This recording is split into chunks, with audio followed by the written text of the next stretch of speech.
All right, let's dive right into this explainer.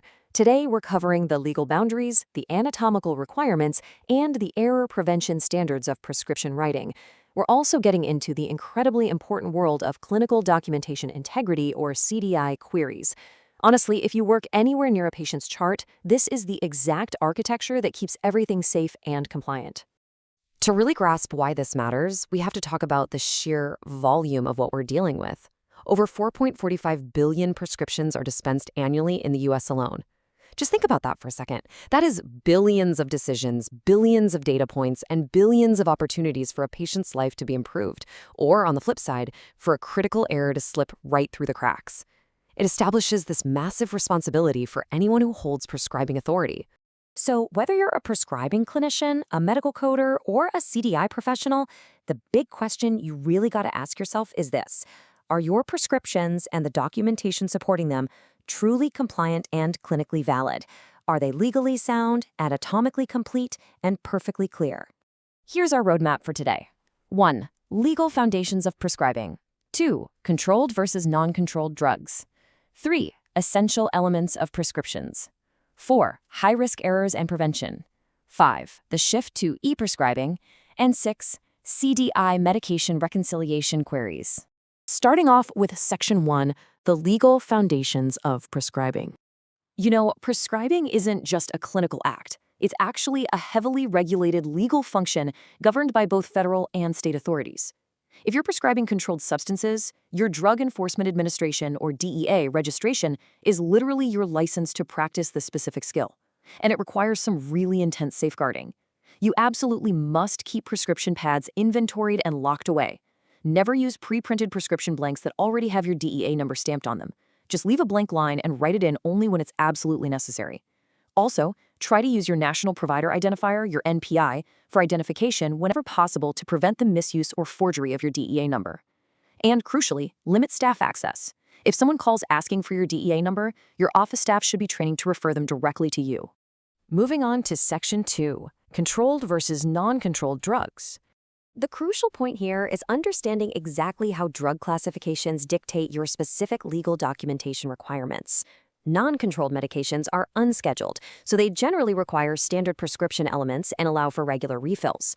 But when we shift over to controlled substances, ranging from Schedule 2 to V, the rules completely change. Take a Schedule 2 drug like Percocet, for instance. The documentation requirements are exceptionally strict. You're suddenly dealing with rigid refill limits based on state and federal law. You often have to spell out the quantities rather than just writing a number, which is a great safeguard to prevent someone from just adding a 0 and altering a 10 into a 100. And you're federally mandated to use tamper-resistant pads for written Medicaid prescriptions. Next up is Section 3, Essential Elements of Prescriptions. Beyond the obvious prescriber and patient identifiers, there are 4 core anatomical elements of a prescription that have to function together perfectly to ensure the patient gets the right drug at the right dose. Step 1 is the inscription. This is simply the drug name and strength, say amoxicillin 250 milligrams. Step 2 is the subscription, which are the dispensing instructions for the pharmacist, telling them exactly how much of the drug to physically provide. Step 3 is the signa, or sig.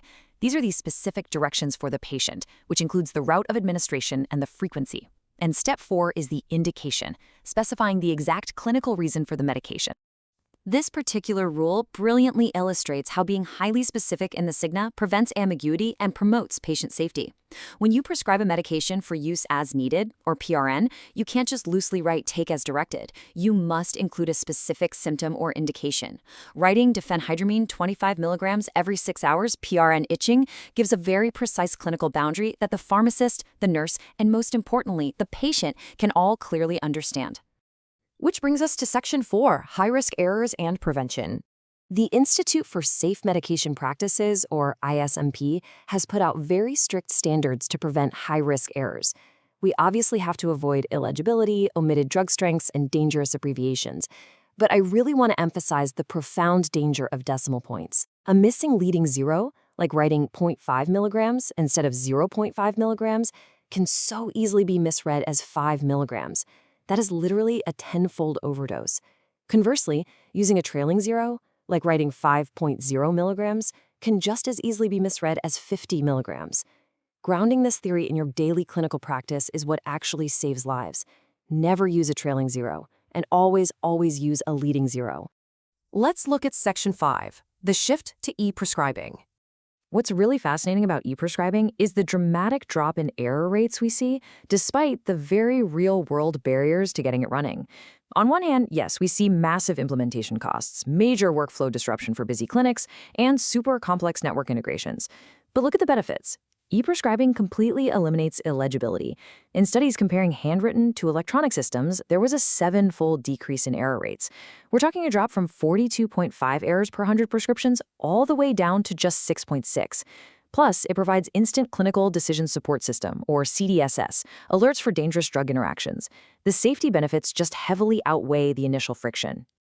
And wrapping up with Section 6, CDI medication reconciliation queries. When a documented diagnosis lacks support in a chart, or a medication's indication is a bit ambiguous, a CDI professional has to step in as that final safety net and issue a query. The newly updated 2026 AHIMI and ACDS guidelines define exactly what a compliant query has to be. First, it must be non-leading. Second, it must be supported by sourced clinical indicators directly from the health record. Third, it must completely exclude any references to reimbursement or quality measure impacts. And above all, it has to allow the provider to exercise their independent clinical judgment, which means always including an unable to determine or other option.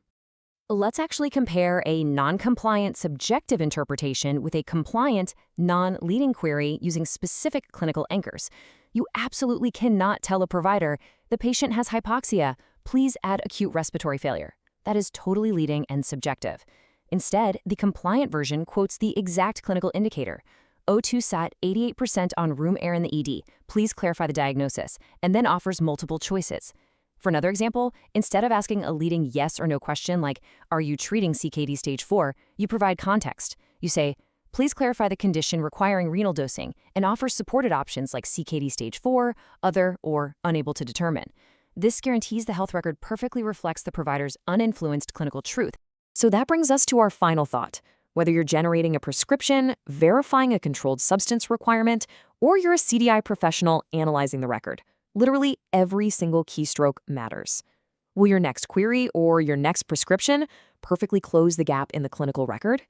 Ensuring documentation integrity is a massive responsibility, but as we've seen today with the right structure, it's absolutely achievable. Please like, share, subscribe to Decode Healthcare with Harshal.